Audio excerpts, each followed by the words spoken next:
Ta-da! So we have a bunch of creative students then, eh? We have a few, yeah. Well, I must admit I came and had a sneak preview before. Did you? Ah. So no surprise then? I thought this scheme was absolutely excellent. I don't know, the students ready for this? Yep, this is the one. Alex is here. Come forward. Yep. And yeah, I saw that. And you two guys worked together on a previous project, didn't you? I saw that Pt1. So obviously you built up a working rapport, yeah? Yeah. I mean, the thing that I liked about this, I think all the schemes have got high creativity about them. I mean, as you probably know, we've run this module at Nottingham for 3-4 years, and I think these schemes, they're all high in terms of creativity. This one was really interesting as well, I thought. But there's a kind of clarity about this. I could really see this being built. In my role in Chicago now, I'm seeing real proposals coming through every day. Highly creative proposals, and I could really see that being built. You could see it coming out of Ramkoulas's office or something like that as a very real proposal. I'm not saying that none of the others couldn't be built either. There's a clarity about this one. well, I didn't pick up. It is on some of the drawings showing the sun angles, but one of the biggest purposes behind this, something which evolved actually from your K1D project, thinking then, is if you lean the facade towards the sun, then you get more reflection of sunlight instead of penetration of sunlight on the south side, and you get better entry of daylight on the north side, which is clean, white, cool light. So was it all wind, or was there solar in it somewhere? Yeah, we're looking at the situation side from this direction, so the wind directions from the southwest. So we lent it slightly forward to take advantage of that, also the sun angle. We arranged this turbine towards later, about around Easter time, but we'd played with the ideas of vertical axis turbines at the facade. We looked at different methods of having around the edge of the tower, the square forms, there's areas of turbulence around these areas anyway, to take advantage of that, the natural form of the tall building. So this is south facing, yeah? Yeah. So you're taking advantage of the, cutting off the angle of the sun there. Yeah. North light here. How about, presumably the predominant wind direction is from here, yeah? Southwest. Do these actually tilt or rotate in any way? We're saying these are fixed, but the ones down the edge are able to rotate slightly, so you can see a bit more detail on here. It's on the tower, so it's the idea on the other side. Yeah. We did wind tunnel tests, Antony, which actually was very revealing for a few people. For example, the ground condition, like that one there, they saw what was happening at the ground level with their smoke.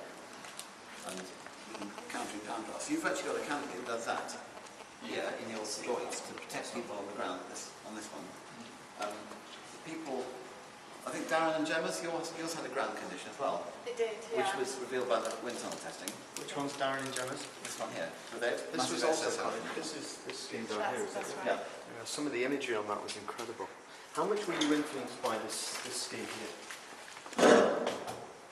Well, that was something that we saw right at the beginning of the project, and we liked the structure on the outside, and that was sort of used. That's one of the precedents for our structure. But there's a lot of things that we met Michelle. He came here for a day. Yeah. He was tutored for a day. Yeah. So these guys, for instance, Chris and Mark, they've got a sort of Michelle-style exoskeleton, but in the sense it's like an internal exoskeleton with a building and it's coming out from that, which does raise questions about the extenders ratio of your exoskeleton. It's not really exo, is it? But it's inner skeleton. Interesting. But it is much more slender than the true external. Yeah, skeleton. well, we're having columns as and when needed all around the outside as well, highly visible, so you can see exactly how it does stand up as well. The thing that's obviously interesting about this one is the way that the sky gardens, kind of step up. The wind turbines feel a little bit like an afterthought on there. It's maybe just the way that they're portrayed in the image, as opposed to there where you can see right from the word go that it's integral to the whole scheme. But the thing that's interesting here is the fragmentation of form and the way that the sky gardens step up. But it's to break it into villages because we've got the three functions all together as well. So you can see that. You can see that instantly. So you've got three functions on one floor plate, one horizon. We've kind of got. See it on there. we've got two residential towers, so the south one here and this one here, and then the back is the north-facing office tower, and at the base is a school. I want to sort of link them all together. That's why we've got a big central atrium, and then at each sky garden, and they mix together all the population of that village as well. Yeah. You know what the problem is with that, though. Right? You know what the problem is in vertically segregating out functions, so that. I think. No, I mean basically an office wants to be as big, wide floor plate as possible. We residential originally wants to be sort of small. smaller businesses to sort of before they get to the HSBC, so massive floor plates. Each sort of village they'd have that block of that village of those sort of 7 floors for their one small business, and they'd possibly be the people that live in these apartments as well, so they could all work together. It has been done.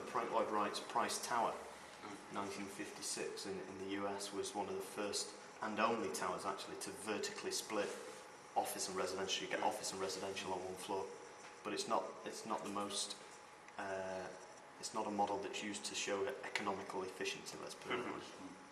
Well, that scheme, the tower crane sort of structure, they had offices on the north side, didn't they? Yeah. And then residential on the south, with PV film on the south face. How did because I saw the black model which you used for wind testing. Yeah. So how did the wind testing inform these studies? What did you get out of the wind testing? Anyone can answer that? It is basically the behavioral pattern of how the form, how the wind is affected by the form. So I mean that drives the basic design, and how do you incorporate that? So tell me, rather than speaking abstract, tell me physically how did it? I mean, Presumably you had to model the other buildings. Did you use? yeah, this no, model? but we couldn't use that It's not because the too space small. was too small. So we just did it on our own model. Because last year we had someone who did it all in CFD, you know, the 2 Chinese Yeah. students. And actually that was really, really powerful in terms of where to position wind turbines. You remember they positioned that wind turbine under the sky bridge. Sorry, anyway, carry on. Yeah, so we basically tried with only our model, and the wind direction was from this side. So what we got is like the forms, they have got a very fine edge which provides less resistance to wind, and it really bifurcates into this through this angle so that we can induce wind through double seam facade and then take it inside the building. So our basically entry for the natural ventilation is from this side, and the exhaust is from the other side. So the windward side and the leeward side, we try to use that. We showed that in the scheme itself. So really the wind tunnel testing started to affect the detailed design of it, what Yeah. you did at the corners, rather than the macro, the big scale Yeah. massing. Yeah. Yeah? That's interesting.